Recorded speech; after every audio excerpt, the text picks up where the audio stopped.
WMDT 47 News, live at 11.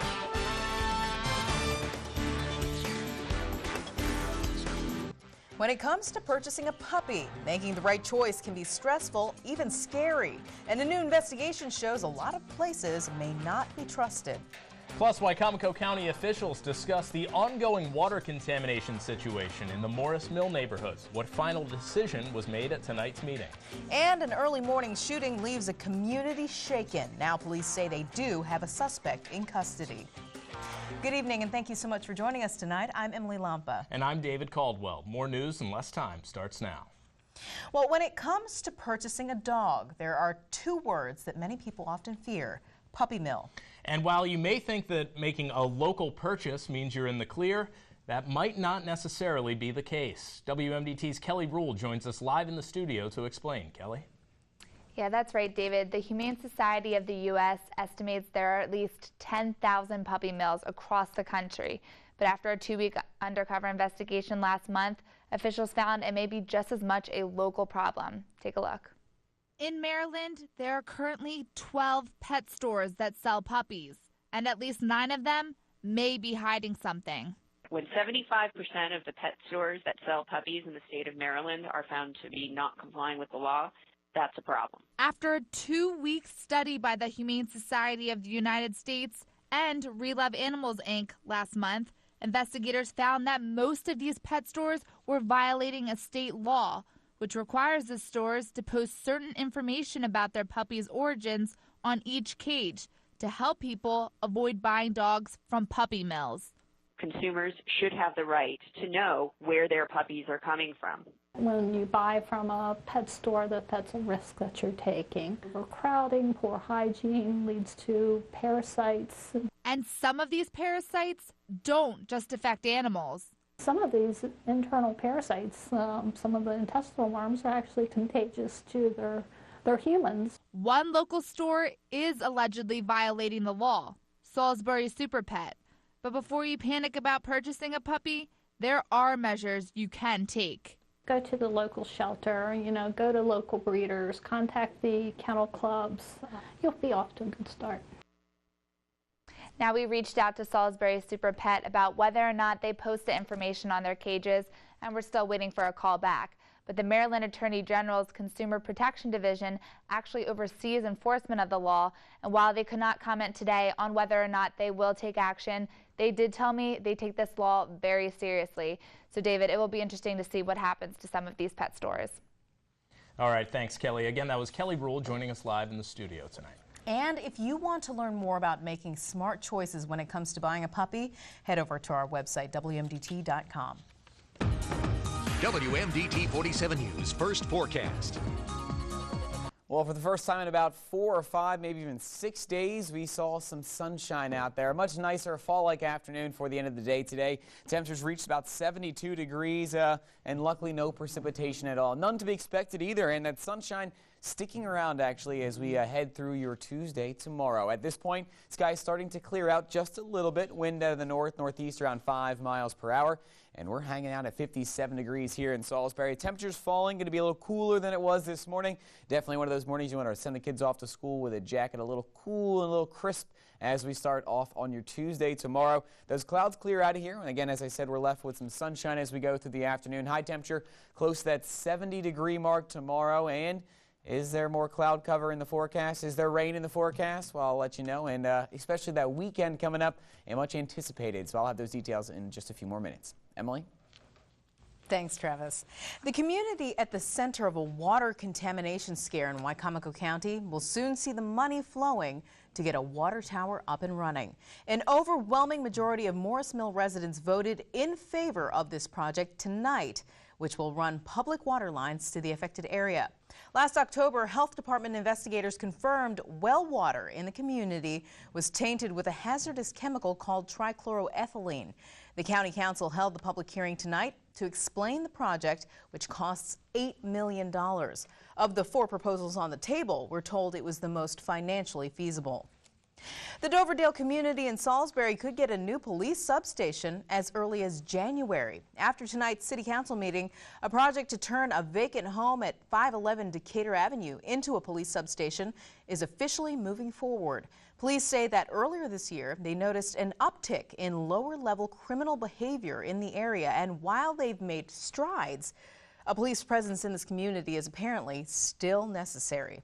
It's going to be very beneficial for us as a law enforcement agency, but more so for the neighborhood and for the city of Salisbury. We know that this neighborhood is in need of this kind of contact, of this type of police presence. Police tell us that they hope to put an on-duty officer in that home and develop it into a community space so that they can use it as a classroom and a meeting hall. But first, they have to make some renovations.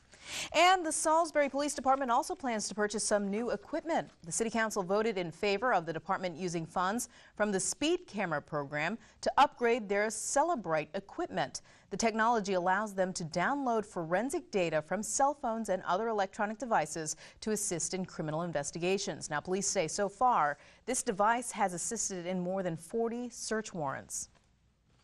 Major construction is about to get underway in Ocean City. In an effort to improve electric service, Delmarva Power will replace 90 wooden utility poles that hold a high-voltage transmission line along Coastal Highway. The $10 million project will replace the older poles with ones made of galvanized steel, which require less maintenance and can withstand winds of up to 120 miles per hour. The construction will affect service in Ocean City and parts of Worcester and Sussex counties. The project is expected to be completed by February. And farther north than Delmarva, Delaware State Police are increasing traffic enforcement in the construction zone on I-95 and Route 1. Extra troopers will be monitoring the area tomorrow and Wednesday, so drivers be on the lookout. Fines for most moving violations double when the offense occurs in a construction zone. And be sure to head to our website for the latest on these projects, WMDT.com. In Fruitland, police have a suspect in custody in connection to Sunday's shooting. This man, Clifton Salam, was arrested shortly after noon today for attempted first-degree murder. Fruitland police say it all started when they were called to PRMC for reports of a person in critical condition being treated for a gunshot wound. An investigation revealed the victim allegedly got into an argument with Salam in the area of Green Street. They say during the argument, the suspect pulled out a handgun and fired several times, hitting the victim in the abdomen once. We spoke to some local residents this afternoon who tell us that the incident has definitely shaken the community. It's scary, you know, somebody getting shot. And I mean, it's kids that live right across the street from them. They could have got shot. Anybody could have got shot out here. This is still an active investigation, and authorities are asking anyone with information about this crime to call Fruitland Police at 410-548-2803. Two armed convenience store robberies in Wicomico County just this morning. Investigators believe that they are connected. WMDT's Cody Leibowitz has the details on the suspect at large. This is the man now wanted by the Wicomico County Sheriff's Department for reportedly hitting two convenience stores Monday morning, the Quick Stop in Parsonsburg, and then 30 minutes later, Vintage Beverages in Salisbury. Detectives say he only managed to get away with money from the Salisbury location. He came in, he had a hoodie, he was trying to cover his face, although he didn't have an actual mask on. It looks like a black male. He is holding a knife. It looks like a steak knife. It's really scary. Although he did not want his face shown on camera, Quick Stop owner Hamid Salaman tells us what happened in his store. He just pointed the fingers on the register on top, and he said, open the register, I wanted to kill you. Open the register, give me the money. But the suspect apparently didn't get his hands on the cash because Salaman says he hit the panic button, and seconds later, the suspect fled. Salaman's description of the suspect's vehicle matches that of this gold Mazda, captured in this surveillance photo at Vintage. He parks it fairly close. He runs in very quickly, demands the money, runs back out, gets in the car.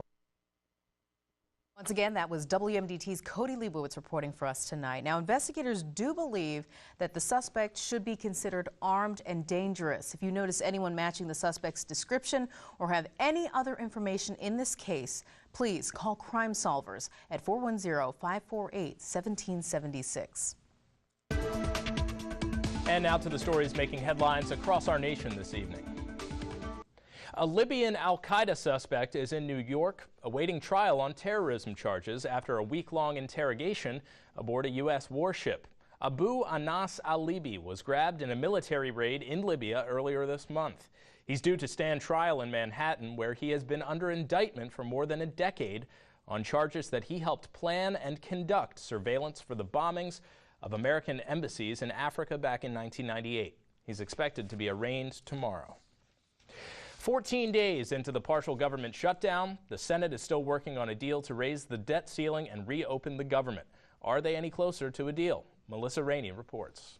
Fresh off meetings Monday morning, Senate Republican leaders gave an update on their progress on reaching a debt deal. We're on the right page and in the right paragraph. We're making progress. We're going to continue to meet throughout the day.